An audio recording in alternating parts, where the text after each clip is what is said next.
Como funciona o reforço positivo nos humanos?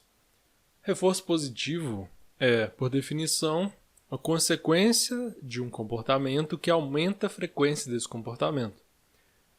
Isso é a definição de reforço. Um reforço positivo é um estímulo que você acrescenta na situação, no ambiente, que aumenta a frequência do comportamento. Por exemplo, se eu vou na cozinha e encontro chocolate, né? Sempre que eu vou na cozinha e encontro chocolate, como chocolate, vou mais na cozinha.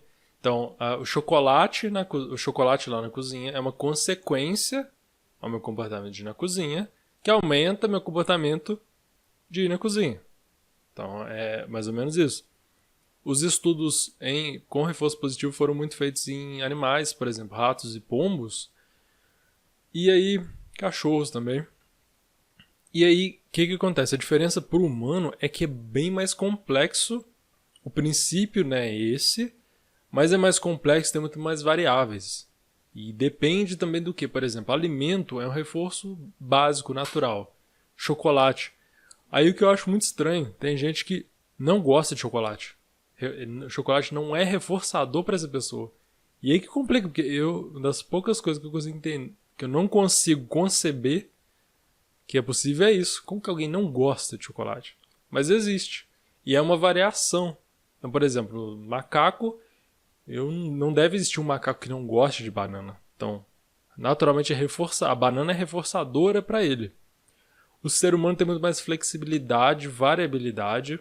Então, tem muito mais diferenças em relação ao que é reforçador ou não e de indivíduo para indivíduo. Então, tem gente que não gosta de chocolate. É estranho, né? Que você poderia pensar. É um reforçador natural, doce, né? Muita caloria, natural para o organismo. E todo humano vai ser reforçado por isso? Não. Aí você tem que ver a história individual. Por que essa pessoa não gosta de chocolate? Sei lá, é uma boa pergunta. É uma coisa que a gente tem que estudar cientificamente para entender. Mas algum motivo teve, né? Pode ser até a questão mesmo do paladar. Então, por exemplo, se a pessoa tem um organismo constituído de tal forma que o doce não é tão agradável assim, não é um reforçador. Porque o reforço não é necessariamente uma recompensa. Ele é algo que aumenta a frequência do comportamento. Uma recompensa pode ser reforçadora, mas nem tudo necessariamente que aumenta a frequência do comportamento é bom, ou é gostoso, ou é prazeroso. Então a definição é essa. Então o reforço positivo funciona. Né? O princípio é esse, né? Do mesmo jeito para animais não humanos e humanos, só que tem essas variabilidades todas. E na vida real mesmo tem toda uma conjunção de fatores, por exemplo, punição ocorrendo ao mesmo tempo, reforço negativo, punição positiva, condicionamento respondente, né? Respostas fisiológicas acontecendo também. Então isso tudo está influenciando o comportamento.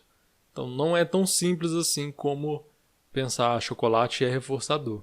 Tem que ver a variabilidade que é possível no ser humano, que é muito grande, variabilidade comportamental, em comparação com outros animais, né, que são menos variáveis, mais simples pensar no caso deles.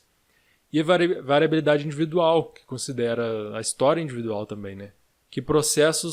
Por quais processos de aprendizagem aquela pessoa passou, quais são as condições dela para ela achar aquilo reforçador ou não.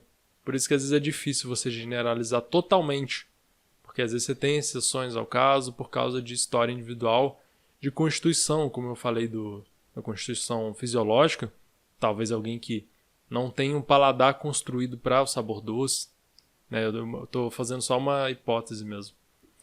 Então você tem que ver essa variação. Então ele é mais complicado.